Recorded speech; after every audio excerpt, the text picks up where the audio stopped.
Fala galera, beleza? Aqui é o Gustavo, espero que todos estejam bem. Vamos dar sequência à leitura do livro de Esther.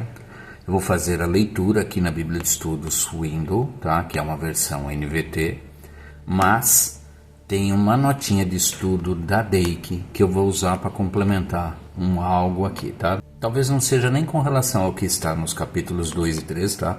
Tem mais a ver com o livro de Esther. Mas no final da leitura de hoje, aproveitando que não tem nota lateral, não tem nenhum quadro, eu tô sendo... Deixa eu ver. Tem só isso daqui, ó. Deus está trabalhando. Então vai ser o capítulo 2 e 3.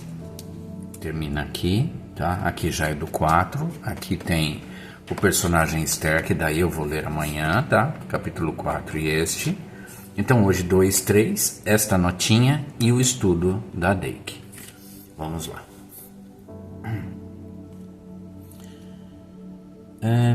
Outra coisa, ontem eu falei que eu ia ler esse momento de oração e acabei esquecendo.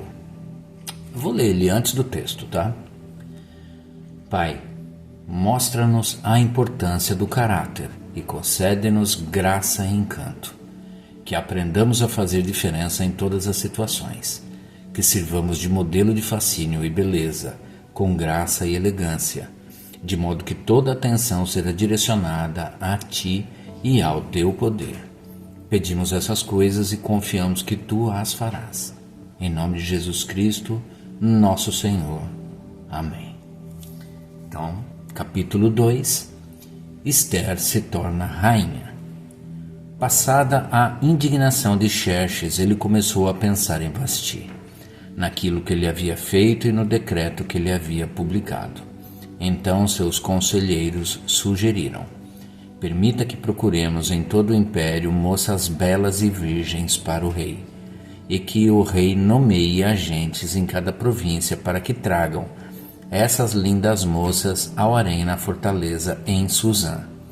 Hegai, eunuco do rei encarregado do harém, providenciará que elas recebam tratamentos de beleza.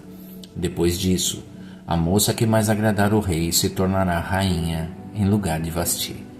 O rei gostou muito desse conselho e o pôs em prática. Nesse tempo, havia na fortaleza de Suzã um judeu chamado Mardoqueu, filho de Jair. Era da tribo de Benjamim e descendente de Quis e Simei. Sua família estava entre aqueles que, com Joaquim, rei de Judá, tinham sido deportados de Jerusalém para a Babilônia pelo rei Nabucodonosor. Mardoqueu tinha uma prima jovem muito bonita e atraente chamada Hadassa, também conhecida como Esther. Quando o pai e a mãe de Esther morreram, Mardoqueu a criou como sua própria filha. Como resultado do decreto do rei, Esther e muitas outras moças foram trazidas ao palácio real, na fortaleza de Suzã, e colocadas sob os cuidados de Hegai, o encarregado do harém. Hegai ficou muito impressionado com a beleza de Esther e a tratou com bondade. Sem demora, providenciou que ela recebesse comida especial e tratamentos de beleza. Também lhe designou 7 moças escolhidas do palácio real e a transferiu com as jovens para o melhor lugar do harém. Mardoqueu havia instruído Esther a não revelar a ninguém sua nacionalidade nem a origem de sua família. Todos os dias, Mardoqueu caminhava perto do pátio do harém para saber notícias de Esther e descobrir o que estava acontecendo. Antes de ser levada aos aposentos reais, cada moça recebia os 12 meses prescritos de tratamento de beleza, 6 meses com óleo de mirra e 6 meses com perfumes e cosméticos. Quando chegava a sua vez de ir aos aposentos reais, podia escolher do harém as roupas e as joias que quisesse. À tarde, era conduzida aos aposentos reais e na manhã seguinte ia para outra parte do harém, onde moravam as mulheres do rei. Ali ficava sob os cuidados de Saasgás, eunuco do rei encarregado das concubinas. Ela não voltaria a se encontrar com o rei a menos que ele tivesse gostado muito dela e mandasse chamá-la pelo nome. Esther era a filha de Abiail, tio de Mardoqueu. Mardoqueu havia adotado Esther, sua prima mais nova, como filha. Quando chegou a vez de Esther se apresentar ao rei, ela aceitou o conselho de Hegai, eunuco encarregado do harém. Não pediu nada além do que ele sugeriu e agradou a todos que a viram. Esther foi levada ao rei Xerxes no palácio real no mês de dezembro, no 7º ano de seu reinado. O rei gostou mais de Esther que de qualquer outra moça. Agradou-se tanto dela que pôs a coroa real sobre sua cabeça e a declarou rainha em lugar de Vasti. Para comemorar a ocasião, ofereceu a todos os seus nobres e oficiais um grande banquete em homenagem a Esther. Declarou aquele dia feriado em todas as províncias e distribuiu presentes generosos para todos. Mesmo depois que todas as moças haviam sido transferidas para outra parte do harém e que Mardoqueu tinha se tornado um dos oficiais do palácio, Esther continuou a manter em segredo sua nacionalidade e a origem de sua família. Ainda seguia as instruções de Mardoqueu, como havia feito quando vivia sob os seus cuidados. A lealdade de Mardoqueu ao rei. Certo dia, quando Mardoqueu estava de serviço junto à porta do palácio real, 2 eunucos do rei, Bigtaná e Teres, guardas da porta dos aposentos do rei, se indignaram com Xerxes e conspiraram para matá-lo. Mardoqueu, porém, soube do plano e transmitiu a informação à rainha Esther, que contou ao rei em nome de Mardoqueu. Quando o caso foi investigado e descobriu-se que o relato de Mardoqueu era verdadeiro, os 2 homens foram enforcados. Tudo isso está registrado no livro da história do reinado do rei Xerxes.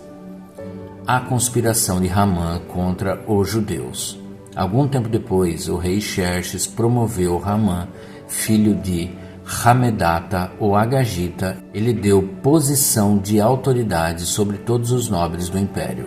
Quando Ramã passava, todos os oficiais do palácio real se curvavam diante dele para lhe demonstrar respeito, pois o rei assim havia ordenado. Mardoqueu, porém, não se curvava diante dele para lhe demonstrar respeito. Então os oficiais do palácio real perguntaram a Mardoqueu: por que você desobedece à ordem do rei? Todos os dias lhe diziam isso, mas ainda assim ele não dava ouvidos. Então contaram tudo a Ramã, para ver se ele iria tolerar a conduta de Mardoqueu, pois Mardoqueu lhes tinha dito que era judeu.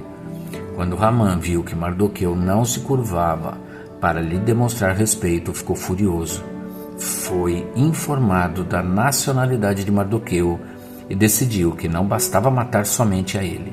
Em vez disso, procurou um modo de destruir todos os judeus. O povo de Mardoqueu do império de Xerxes. Em abril, no 12º ano do reinado de Xerxes, foram lançadas sortes, chamadas Purim, na presença de Ramã, a fim de determinar o melhor dia e mês para executar o plano. A data sorteada foi 7 de março, quase um ano depois. Então Ramã foi ao rei Xerxes e disse: há certo povo espalhado por todas as províncias de seu império que se mantém separado dos demais. Eles têm leis diferentes das leis dos outros povos e não obedecem às leis do rei. Portanto, não é do interesse do rei deixar que vivam. Se parecer bem ao rei, publique um decreto para que eles sejam destruídos, e eu darei 350 toneladas de prata aos administradores do governo para serem depositadas nos tesouros do rei. O rei concordou e, para confirmar sua decisão, tirou do dedo o anel com o selo real e o entregou a Ramã, filho de Hamedata, o Agagita, inimigo dos judeus. O rei disse: a prata e o povo são seus, faça com eles o que lhe parecer melhor. Assim, no dia 17 de abril, os secretários do rei foram convocados e um decreto foi redigido exatamente da forma como Ramã ditou. Em seguida, foi enviado aos mais altos oficiais do rei, aos governadores das respectivas províncias e aos nobres de cada província em sua própria escrita e língua. O decreto foi redigido em nome do rei Xerxes e selado com seu anel. As cartas foram enviadas por mensageiros a todas as províncias do império, com ordens para que todos os judeus, jovens e idosos, mulheres e crianças, fossem destruídos, mortos e aniquilados num único dia.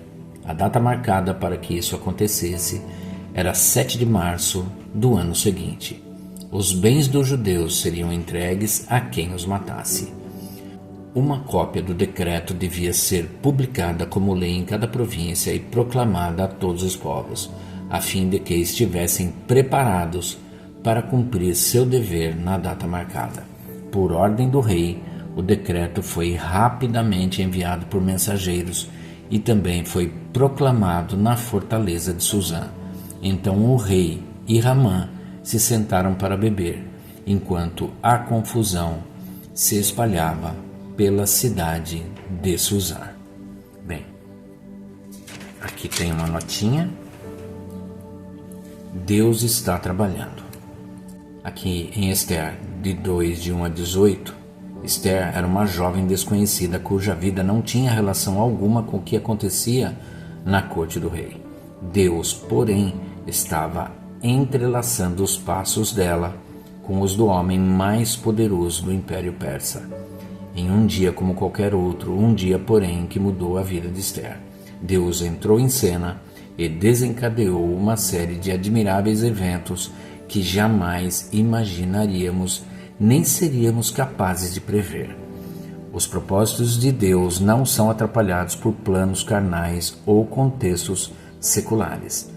Deus atua tanto no palco do mundo quanto entre líderes cristãos na igreja. Duvidar disso é limitar sua soberania. Deus está presente e nunca é surpreendido. Ele está em ação, moldando reinos e tocando vidas. Isso deve nos dar grande confiança, pois, para onde quer que olhemos, Deus já nos precedeu ali e está trabalhando. Bem, vamos lá para a nota da Bíblia Deike.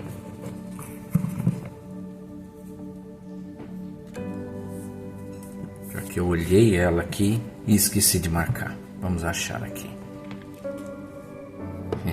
Abri certinho dentro do livro de Esther.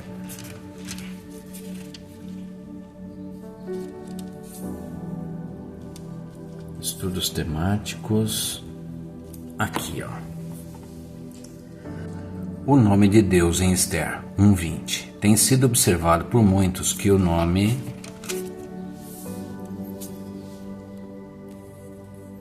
de Deus não é encontrado no livro de Esther. Isso se torna mais marcante pelo fato de que, nos 167 versículos do livro, o rei é mencionado 195 vezes, seu reino 28 vezes e seu título, Assuero, ou Xerxes, é dado 29 vezes. Contudo, no antigo texto hebraico, há 5 ocasiões em que o nome de Deus estava oculto, sendo abreviado. Aí tem o JHVH para Jeová, 4 vezes EHIEH,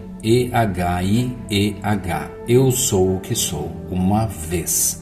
Essas letras foram usadas como acrósticos em certas declarações e em 3 dos manuscritos foram escritas com letras maiores do que o restante do texto, e assim permaneciam destacadas no rolo. As declarações onde tais letras ocorreram no texto hebraico são: 1. Todas as mulheres darão, declarada por Memucã em 1:20. 2. Venha hoje com Ramã, declarado pela rainha Esther em 5:4. 3. Tudo isto não me satisfaz, declarado por Ramã em 5:13. 4. Que já o mal lhe estava determinado, declarado pelo autor de Esther em 7:7. E 5. Quem é esse onde está? Em 7.5. Aqui é onde o acróstico EH e EH foi usado, enquanto nos textos acima JHVH foi empregado. Então assim, a gente sempre ouve, a gente vê, né, pelas traduções que a gente tem da Bíblia em língua portuguesa, ou mesmo que seja em inglês também, eu creio que seja da mesma forma, até porque a BKJ, a 1611, é uma tradução da BKJ em inglês, tá? A gente realmente não enxerga o nome de Deus dentro do livro de Esther, mas a Deik mostra pra gente que estava lá, feita de uma forma diferente que normalmente a gente não vê. Então, só realmente tendo acesso aos originais em hebraico é que a gente realmente vai se deparar com esse tipo de informação. Então assim, essa informação é só na Deik que você vai ter. Você não vai ter, acredito eu, em nenhuma outra Bíblia, ok? Então eu achei bem interessante, a título de curiosidade, a título de informação, trazer para vocês isso daqui. E é isso. Terminamos então a leitura do capítulo 2 e 3 do livro de Esther. Amanhã a gente volta com o capítulo 4. Espero que todos tenham uma excelente tarde e que Deus abençoe a vida de cada um de vocês.